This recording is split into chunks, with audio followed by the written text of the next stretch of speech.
Dear students, welcome in social science class. We have already started our chapter 16, that is Constitution in India, and one of the important topic in this chapter is federalism. That is quite very important. We will continue this topic.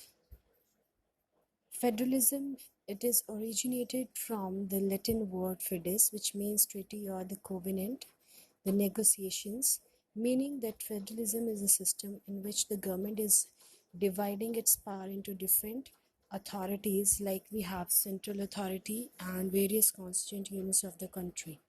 Different components we have, how the dual polity can work, written constitution, supremacy of the constitution, rigidity of the constitution, and authority of the courts. These are the different components of the federal government where in that manner they can work. Next, we have different countries of the world who are having federal government and who are having non-federal government. You can see the green shaded area, the whole areas of the country, they are having the federal system, and the non-federal with the blue color, including India and USA. They are totally work under the federal system of the government. Even Australia also you can see. Next, we have the federalism in India, how it can works. India is holding together type of federation in which powers are vested in the state governments that function under the overall supervision of the union government. All the different subordinate authorities, they are answerable to central government. All right, and three-tier system of government can work. First is union government, that is central government, state government, and the municipalities along with the panchayats and all the local self-government in the form of panchayat and municipalities. In this manner, the whole government can work during the federalism point of view. We are having the three areas also where the powers are vested of the central government. First is union list, state list, and concurrent list. Union list around having 97 subjects, which is associated with the national importance such as defense, foreign affairs, banking, and currency. State list, we have 66 subjects, which is associated with the subjects of state and local importance such as police, trade, commerce, agriculture, and irrigation. All right, and the next concurrent list, it is not associated with the state and union and having 52 subjects, common interest of both such as education, forest, trade, unions, marriage, adoption, as well as succession. In this manner this can work. Next, we have the executive powers. These are the specific executive powers in which the country can formulate rules and regulations, especially under the article of 33, 55, and 256.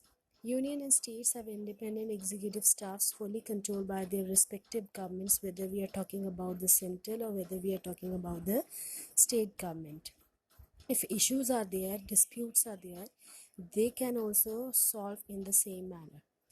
As in legislative matter and in administrative matters also, the central government can also overrule the constitutional rights, powers of the state government except with president rule and promulgated in the state.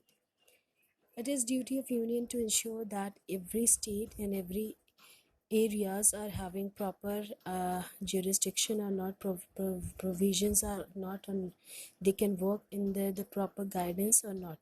In that manner, the government cannot go against the central laws in the administrative matters.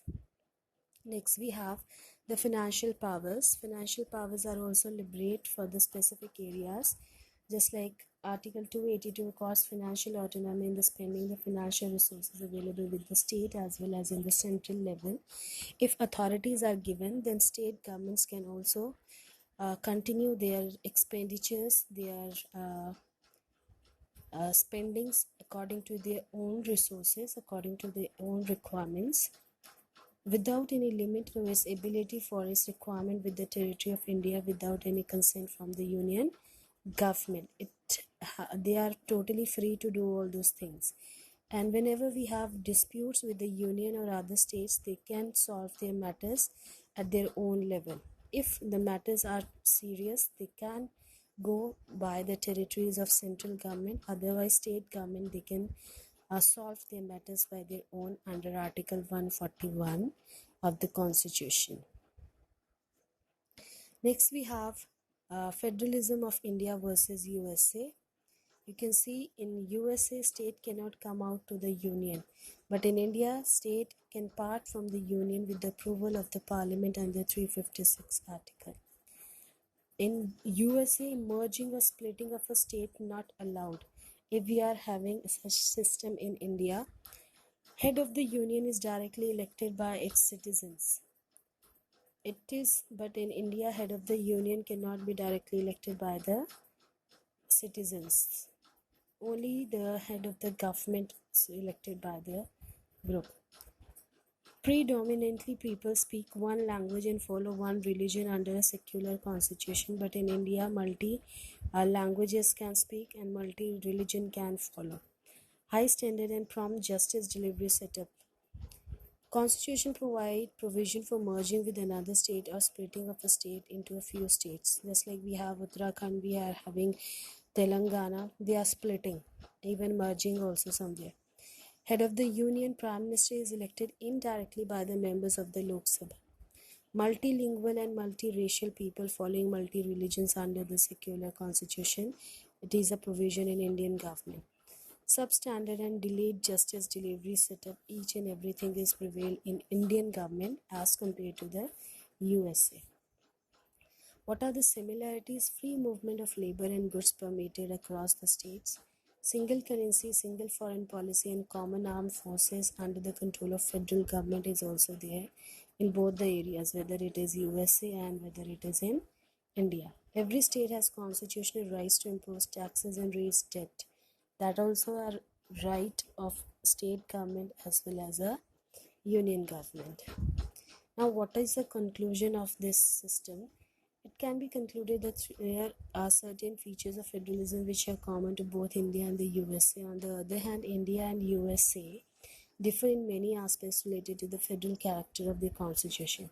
So that in that case, federalism, despite having limitations, but they are having some benefits also, which leads to the successful government. So this was all about. Read it from the book also and watch video also. If not able to understand, we will continue in the regular classes. Thank you.